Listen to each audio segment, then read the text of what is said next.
Hey guys, nama aku Zaki Pribadi Torik dengan NIM 20101120 dengan rekan aku. Filza Amalia Yusra dengan nomor NIM 2010112137.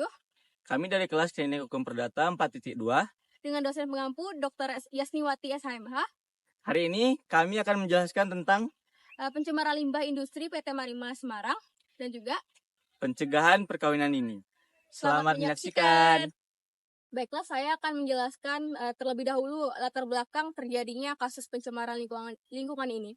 PT Marimas tersebut diduga melakukan pencemaran lingkungan akibat sistem pembuangan limbah airnya tersebut yang jebol sehingga tercemarnya Sungai Palampiasan. Akibat tercemarnya tersebut, masyarakat di sekitar pun tidak bisa mendapatkan air yang bersih karena sumur warga tersebut sudah tercemar bercampur dengan air limbah. Menurut KLHK, ada beberapa cara dan solusi supaya pencemaran lingkungan tersebut tidak terjadi lagi. Yang pertama dari segi pengawasan, dari pengawasan pemerintah dan masyarakat harus melakukan pengawasan terhadap PT Marimas supaya tidak lagi melakukan pencemaran lingkungan.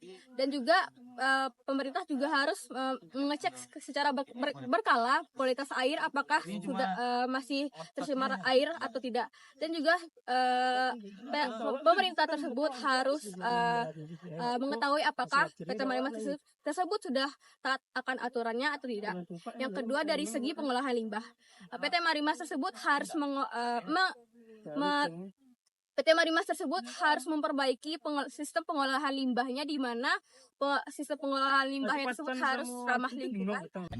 Menurut KLHK ada beberapa cara untuk supaya lingkungan tersebut tidak tercemar lagi. Yang pertama dari segi pengawasan, masyarakat dan pemerintah harus melakukan pengawasan terhadap PT Marimas agar pencemaran lingkungan tersebut tidak terjadi lagi, di mana bisa mengecek secara berkala kualitas air dari sungai yang tercemar tersebut dan juga mengecek apakah PT Marimas tersebut sudah taat aturan atau tidak. Yang kedua dari segi pengolahan limbah, di mana PT Marimas tersebut harus memperbaiki sistem pengolahan limbahnya supaya tidak terjadi pencemaran lingkungan lagi, di mana pengolahan limbahnya tersebut harus ramah lingkungan dan juga menggunakan sistem energi yang terbarukan.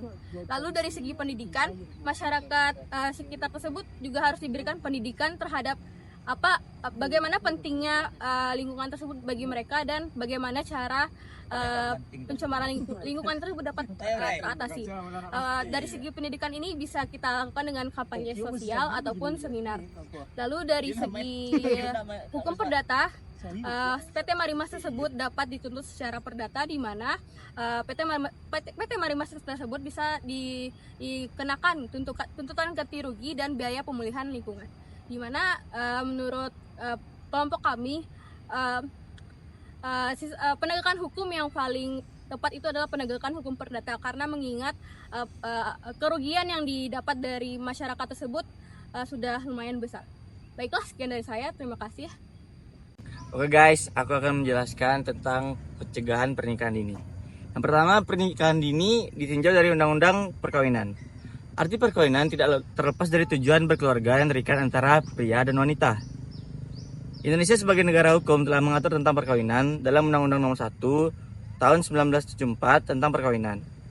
Peraturan Pemerintah Nomor 9 Tahun 1975 tentang pelaksanaan Undang-Undang Nomor 1 Tahun 1974 tentang perkawinan ditetapkan Presiden Soeharto pada tanggal 1 April 1975 di Jakarta.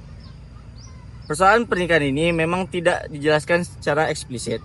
Namun dalam KUH Perdata ada batas minimal usia perkawinan, yaitu pada laki-laki 18 tahun dan pada perempuan 15 tahun. Baiklah, yang kedua, peran pemerintah pada pencegahan perkawinan anak di bawah umur. Menurut WHO, pernikahan anak adalah pernikahan yang dilakukan oleh pasangan atau salah satu pasangan yang masih dikategorikan anak-anak atau remaja yang berusia di bawah 9 tahun. Perkawinan anak di Indonesia kini sudah menjadi gejala sosial, yang dimana telah memberikan dampak serius terhadap laju penambahan angka perkawinan anak. Perkawinan anak di Indonesia kini telah menjadi gejala sosial, yang dimana telah memberikan dampak serius terhadap laju penambahan angka perkawinan anak. Perkawinan usia anak juga telah berkembang menjadi sorotan sosial dan isu kebijakan multi aspek karena dapat membawa implikasi besar terhadap kelangsungan pembangunan nasional. Banyak faktor penyebab yang mendorong terjadinya perkawinan anak, seperti faktor sosial budaya, agama, dan ekonomi. Cenderung lebih dominan dalam banyak kasus yang ditemukan. Misalnya untuk menghindari perzinaan, terjadi kehamilan remaja, atau menjaga nama baik keluarga. Faktor ekonomi, seperti orang tua yang kehilangan pekerjaan, akan melihat perkawinan anak sebagai solusi cepat untuk mengatasi beban ekonomi keluarga. Kemudian, akses terhadap konten negatif, media sosial dan internet telah meningkatkan perilaku online yang berisiko seperti kekerasan cyber, predator seksual, dan sebagainya. Pemerintah saat ini sedang dan telah banyak berupaya untuk mencegah perkawinan anak ini.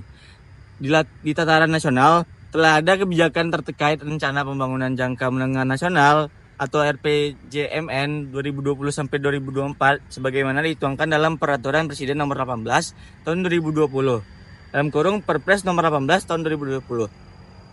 Dalam strategi nasional pencegahan perkawinan anak, pemerintah secara spesifik menargetkan penurunan angka perkawinan anak dari 11,21% pada tahun 2018 menjadi 8,74% pada akhir tahun 2024. Hal ini akan berimplikasi pada kebijakan baik di tingkat pusat maupun daerah terus dilakukan oleh pemerintah untuk mencapai target penurunan angka perkawinan anak. Adapun program-program strategis untuk pencegahan perkawinan dini ialah yang pertama, pengubahan perilaku masyarakat mengenai gerakan sadar hukum dengan program dan strategi tertentu.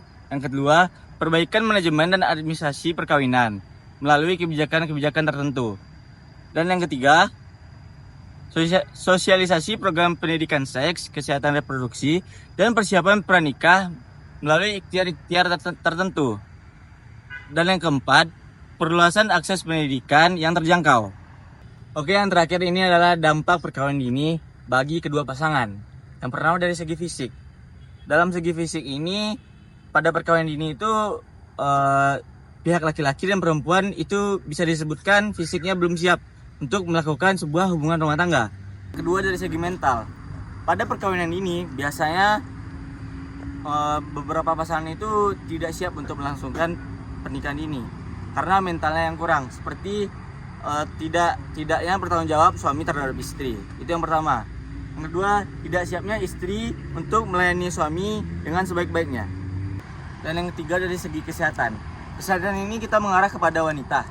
Wanita di bawah umur tidak siap untuk melaksanakan perkawinan dan tidak siap untuk hamil.